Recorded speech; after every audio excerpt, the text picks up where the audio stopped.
तो hello everyone, welcome back to our channel. तो जैसा कि आप सबको पता है कि अभी हम रेगुलर बेसिस पे पीएचडी की नोटिफिकेशन के बारे में डिस्कस कर रहे थे।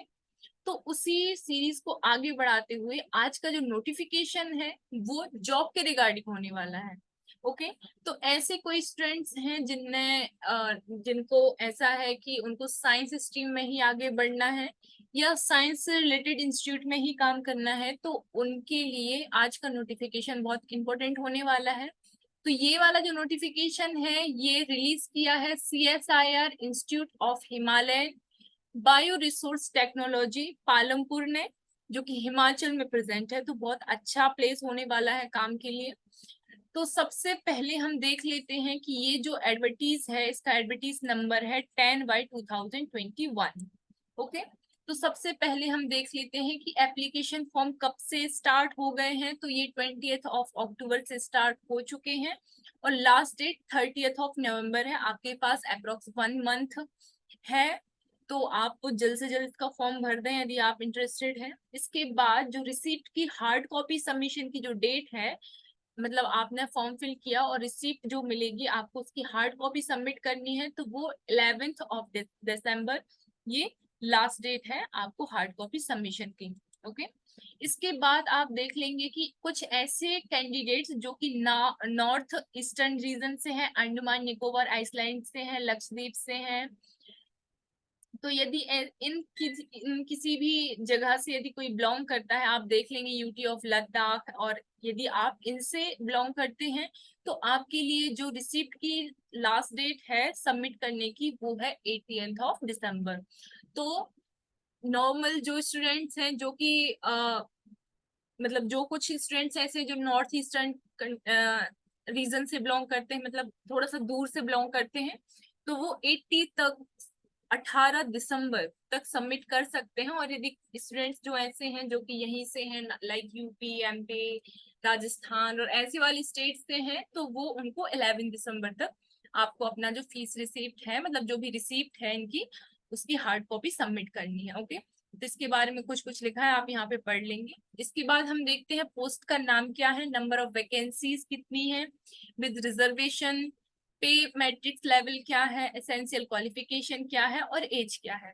क्योंकि यदि कोई भी फॉर्म आया है तो हमें बेसिकली 3 से 4 चीजें देखनी होती है। सबसे पहला उसका starting date and last date. Second one, क्या पोस्ट है, पे लेवल क्या है। ओके। थर्ड होता है एसेंशियल क्वालिफिकेशंस क्या है। ओके। तो ये कुछ चीजें ऐसी हैं जो आपको सबसे पहले देखनी होती है। ओके।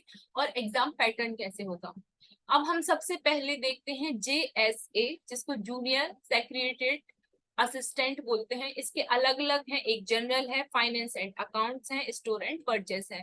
तो इसमें टोटल आप देख सकते हैं 7, 9, 11 वैकेंसीज हैं जो कि अलग अलग उसमें हैं। तो इसका जो पे लेवल है वो है 19,900 से 63,000 तक है। मतलब आपको 19,000 से स्टार्ट होगा, लगभग 20,000 से स्टार्ट होगा और मैक्सिमम 63,000 तक आपको मिलेगा। इसमें क्वालिफिकेशन क्या है, ये 10+2 मतलब 12th क्लास के लिए है। मतलब होना चाहिए आपके पास इक्विवेलेंट कोई डिग्री होनी चाहिए। कंप्यूटर टाइपिंग स्पीड 35 वर्ड पर मिनट होना चाहिए आपके पास। इंग्लिश टाइपिंग में भी ऐसे ही होना चाहिए 30। ये 35 फॉर इंग्लिश राइटिंग, 30 वर्ड पर minute for Hindi typing. Okay. तो ये आपके पास टाइपिंग भी होना चाहिए। और यहाँ पे 18 to 28 ईयर्स की आपकी एज होनी चाहिए, ऐसा ही इसमें है। इसके बाद जूनियर स्टेनोग्राफर में 3 पोस्ट हैं जो कि अनरिजर्व कैटेगरी के लिए हैं। इसके का पे स्केल लेवल 4 के अकॉर्डिंग है, जो 25,500 से लेके 81,000 तक रहेगा आपका। तो इसमें भी सेम वही चीजें हैं कि आपके पास इसमें थोड़ा सा वर्ड जो है ना, टाइपिंग का स्टेनोग्राफी की जो स्पीड है 80 वर्ड पर मिनट आपकी जो स्पीड है वो होनी चाहिए। इसके बाद एज रिलैक्स, इसमें एज 18 से 27 तक है। और हर कैटेगरी को उसके according India government of India के अकॉर्डिंग और CSIR के रूल्स के अकॉर्डिंग एज में रिलैक्सेशन मिलेगा। तो ये सारी चीजें आप पढ़ लेंगे। उसके बाद यदि आपका यहाँ पे सिलेक्शन होता है तो आपको क्या क्या यहाँ से बेनिफिट्स मिलेंगे। तो सबसे पहले आपका DNS अलाउंस, जिसको TADA आप लोग बोलते हैं, ट्रांसपोर्ट अलाउंस और DNS अलाउंस, तो ये TADA आपको मिलेगा। HRA मतलब होम होम रेंट अलाउंस ये भी आपको मिलेगा, जो भी आप लाइक मेडिकल वगैरह का जो होता है एक्सपेंसेस वो रिइम्बर्स होगा। ट्रेवल कंसेशन मिलेगा, हाउस बिल्डिंग एडवांस मिलेगा, तो ये सारी चीजें आपको मिलेंगी। और यहाँ पे कुछ कंडीशंस हैं कि जैसे आप इंडियन सिटीजन होना चाहिए और क्वालिफिकेशन आपकी कंप्लीट होनी चाहिए, रिटन टेस्ट या स्किल टेस्ट जो भी होगा वो आपको क्लियर करना है। तो ये सारी चीजें हैं, आप इसको अच्छे से पढ़ लेंगे। यदि आपको फिर भी कोई डाउट होता है तो आप हमको मैसेज कीजिए, कमेंट कीजिए, हम आपका वहां पे रिप्लाई करेंगे और अच्छे से आपको बताएंगे। इसके बाद एज रिलैक्सेशन की यदि बात करें तो जो SC ST कैंडिडेट्स हैं उनके लिए 5 इयर्स का एज रिलैक्सेशन है। OBC नॉन क्रीमी लेयर वाले जो कैंडिडेट्स हैं उनके लिए 3 इयर्स का एज रिलैक्सेशन है। इसके बाद कुछ स्टूडेंट्स ऐसे हैं जिनके पेरेंट्स की पर एनम 8 लाख है मतलब इनकम, तो उनको क्रीमी लेयर में काउंट किया जाएगा। ओके, तो ये सारी चीजें हैं, तो ये सारी आप देख लेंगे। यहाँ पे विडोज जो है, डिवोर्स वुमेन जो है, और women judicially separated from husbands who are not married, तो उनके लिए भी अलग अलग एज रिलैक्सेशन है। यहाँ पे आप देख सकते हैं उनके लिए 35 इयर्स तक आप फॉर्म फिल कर सकते हैं। तो और यहाँ पे SC ST की, और यदि वो SC ST से बिलोंग करती हैं तो वो 40 इयर्स तक एलिजिबल हैं फॉर्म फिल करने के लिए। तो ये सारी चीजें पढ़ लेंगे आप। यदि आप PWBD कैटेगरी से बिलोंग करते हैं तो आपके क्या क्या चीजें होंगी जो ये वैलिड करेंगे, तो यहाँ से आप सारी चीजें देख लेंगे। 3 पॉइंट मैंने मेंशन किया है। यदि EWS कैटेगरी से आप बिलोंग करते हैं तो इनके लिए भी अलग अलग कंडीशंस हैं। आप यदि उनको फुलफिल करते हो तो आप इस कैटेगरी के लिए क्लेम कर सकते हो। और इसके जो लास्ट में जो फॉर्म्स होते हैं, जो भी सर्टिफिकेट बनवाते हैं, तो उसका फॉर्मेट लास्ट में, इस एडवर्टीजमेंट के लास्ट में आप वहां से देख सकते हैं। यदि आप एक्स सर्विसमैन हैं तो उसके लिए इनकी क्या डेफिनेशन है और क्या क्या रूल्स हैं, और आप क्या इनको फॉलो करते हैं। यदि आप फॉलो करते हैं तो आपको इसके अकॉर्डिंग रिलैक्सेशन मिलेगा। तो ये सारी चीजें आप अपने अकॉर्डिंग और अपने क्राइटेरिया के अकॉर्डिंग देख लेंगे।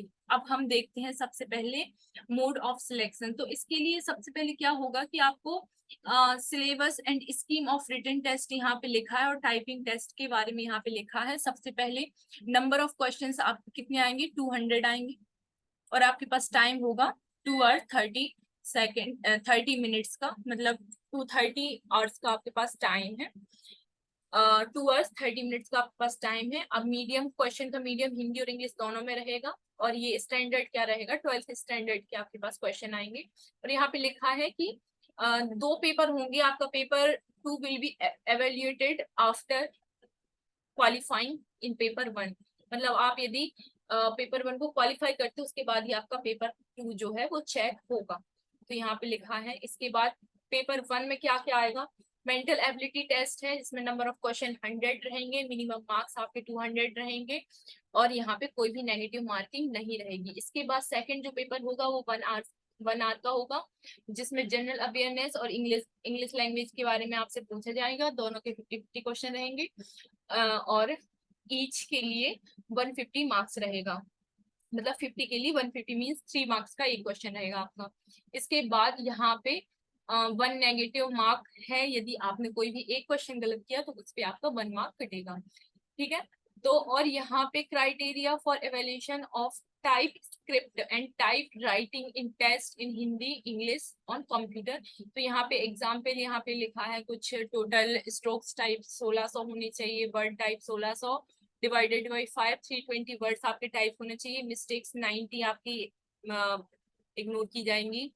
यहाँ पे लिखा है 5% मिस्टेक्स को इग्नोर किया जाएगा, है ना। तो इग्नोरेबल मिस्टेक्स हैं 5%, मतलब 16 मिस्टेक्स आपकी इग्नोर की जाएंगी, और एडमिसेबल मिस्टेक्स हैं आपकी 3। तो ये आप देख लेंगे अपने अकॉर्डिंग। और यहाँ पे टाइप राइटिंग की एरर्स जो है मुझे इतना आइडिया नहीं है, यदि आप इस चीज से तो जानते हैं तो आपको अच्छे से समझ में आएगा। इसके बाद जूनियर स्टेनोग्राफर के लिए भी सेम वैसे ही है कि आपका पहले जो पेपर आएगा वो हिंदी इंग्लिश दोनों मीडियम में रहेगा। स्टैंडर्ड ऑफ एग्जाम वो 10+2 के अकॉर्डिंग रहेगा। आपके टोटल नंबर ऑफ क्वेश्चन 200 रहेंगे, टोटल टाइम आपको 2 घंटे का मिलेगा। ओके, तो यहाँ पे लिखा है कि कौन कौन से कितने कितने मार्क्स से क्वेश्चन आएंगे, तो आपको यहाँ पे देख लेना है। तो ये सारी चीजें होंगी। इसके बाद प्रिपरेशन ऑफ मेरिट लिस्ट बनेगी, जो कि आपको मेल वगैरह के थ्रू आपको बता दिया जाएगा। तो ये सारी चीजें हैं। एप्लीकेशन फीस की बात कर लें तो एप्लीकेशन फीस है 100 rupees for general EWS OBC ex serviceman के लिए 100 रुपए है fees. SC ST PWD candidates के लिए शायद कोई भी फीस नहीं है, एग्जम्प्टेड है, तो यहाँ पे इनके लिए कोई भी फीस नहीं रहेगी। वुमेन कैंडिडेट के लिए भी कोई भी फीस नहीं है। ओके, तो ये सारी चीजें हैं। अब आपको अप्लाई कैसे करना है, तो ये वाली साइड यहाँ पे लिखी है, CSIR IHBT की वेबसाइट पे आपको जाना है। वहां से ऑनलाइन एप्लीकेशन वाला जो ऑप्शन है उसको क्लिक करके आपको अपनी ईमेल ID वगैरह जो भी है उसको अप्लाई करना है, और स्टेप बाय स्टेप आपको सारा फॉर्म फिल कर देना है। तो ये सारी चीजें होंगी, यहाँ पे लिखा है, इसको आप एक बार देख लेंगे तो आपको समझ में आ जाएगा कि कैसे आपको फॉर्म फिल करना है। अब यहाँ पे लिखा है कि कौन कौन सी डॉक्यूमेंट्स आपको चाहिए होंगे। तो print out of online application form, इसके बाद ये वो वाले फॉर्म है जिनकी हार्ड कॉपी आपको सबमिट करनी है। Print copy of e recipient और चालान फॉर एप्लीकेशन फी 100 रुपए। Coloured photograph pasted on the application form and sign across. तो ये सारी चीजें आपको, आप यदि कहीं जॉब कर रहे हैं तो आपको उसका NOC फॉर्म भी देना पड़ेगा। तो ये सारी चीजें हो गई। तो ये एडवर्टीजमेंट था, यहाँ पे आप देख सकते हैं कि अलग अलग कैटेगरी के लिए और अलग अलग चीजों के लिए यहाँ पे सर्टिफिकेट के फॉर्मेट है, तो आप यहाँ से डाउनलोड करके अपना सर्टिफिकेट रेडी करा सकते हैं। So this is the complete notification, this is all from my side. यदि आपको इसके बाद भी कोई डाउट होता है तो आप हमसे कमेंट के थ्रू या टेलीग्राम पे मैसेज के थ्रू पूछ सकते हैं। We will there to answer you. Okay, thank you so much for watching, मिलते हैं नेक्स्ट वीडियो में।